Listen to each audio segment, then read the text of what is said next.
These are all kids that are from lower income families. I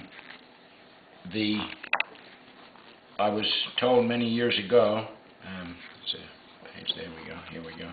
Here's a picture of another picture of the school itself. I noticed the first thing is Honduras and where it's located in the world. Yes. That's what they see every day. That's what they see every day. They're part of an entire world. The general thinking for the Honduran children growing up is that there's only two places on the planet. One is Honduras, where all the poor people live. Oh, and then everybody else is rich. No, and the other is the United States, where all the rich people live. Oh. They don't even see the rest of the world. They very rarely even consider Spain, although they know of Spain because it was the colonial power. Most of the children in a public school wouldn't know where it was. All they know is down here we're all poor, and up north we can go and get rich. That's where you go to Uncle is sending money. Yes, yes. And it's dollars from the United States is one of the biggest national incomes. I mean, in the statistics, one of the biggest national products, or whatever the statistic is actually dollars coming in from illegal workers in the United States. And so agriculture might be, bananas might be number two. Number two, or number five is tourism. Bananas might be one, and money from outside is number two, but it's one of the big ones. And the other thing, I felt that, you know, most of the children would really prefer to stay in Honduras. It's their home. It's their families are there. We need to give them opportunities to actually live a productive life there. And that's, you know, one of the main tenets of the school. Now, these photos came because a volunteer came down? A couple of photographers came down from Washington State, I believe, and asked me if they could take photographs of the school, and which I was extremely happy to have them do. And they took photographs, and then they sent me these books of some of their selected shots that they'd taken. What's happening here? This is one of our school assemblies, I think. Yeah, that's a school morning assembly. They have a prayer, and it's a time where they all get together before school. Sometimes go through the national anthem. Other times have a prayer. Sometimes someone will talk to them. If there's one year we had a person who was very accomplished at yoga come in, and he used that time to do certain yoga exercises with all of the kids. And I always look for people with different talents from different parts of the world, and we can present something to the children in the morning. I look at it, you know, I'm the Aiglon, where I went to school at the end of my schooling, always had a morning meditation, and this is sort of as close as we can come to that sort of a meeting every morning. The whole thing is to try to give the children a view of the world that they, Honduras, and them personally, their country and them individually, are an integral part of a planet, and that they can be a productive part of that planet, and put their piece in, and hopefully help their country grow, help their country develop into a more socially just and more productive part of the planet. I notice this guy has a rifle. Shotgun. 12-gauge shotgun. We have 4 of them, actually. We've never had to use them, but it's cultural.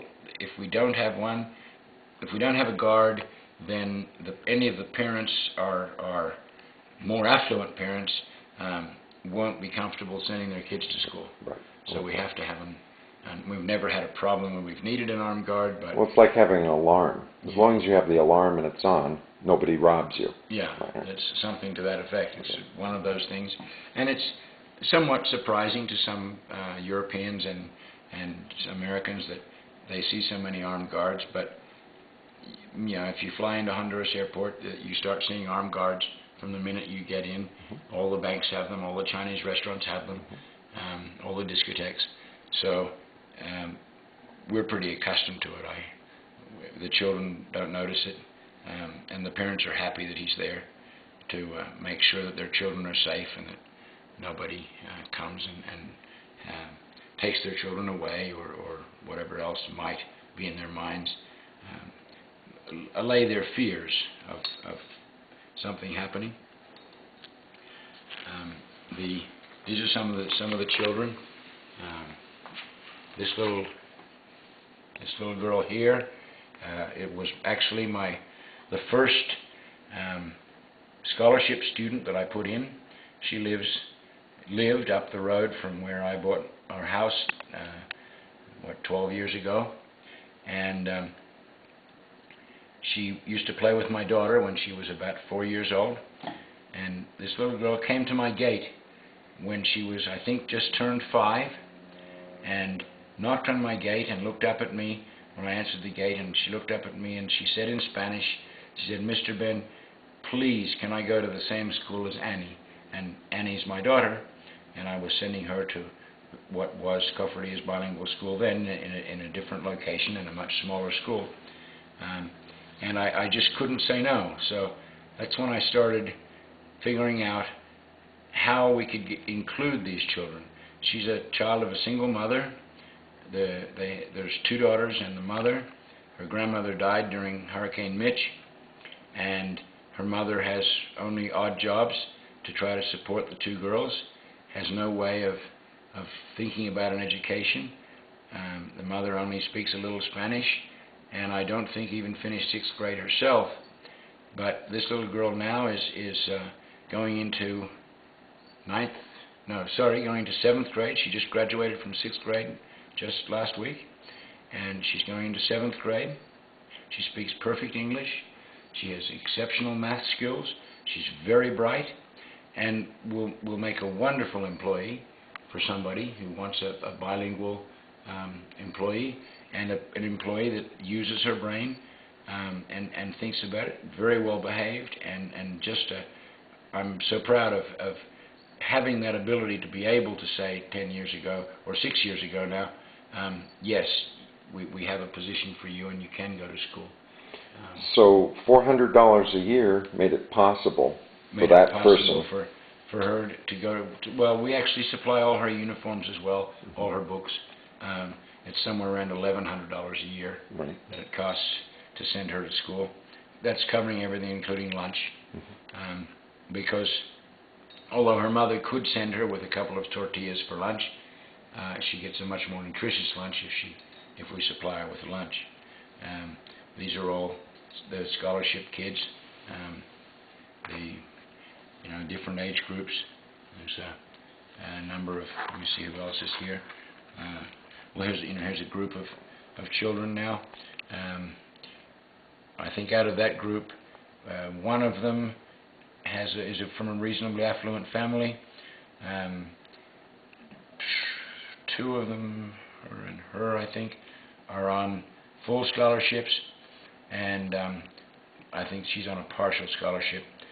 But as you can see, the children, it doesn't matter what social level their parents are in.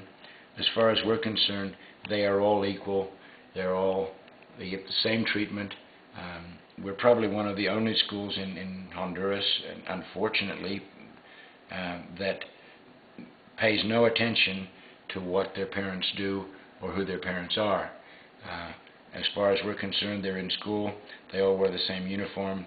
They all follow the same rules, and I'm very, very strict we are all very, very strict on not giving any preference for political reasons or for social status reasons.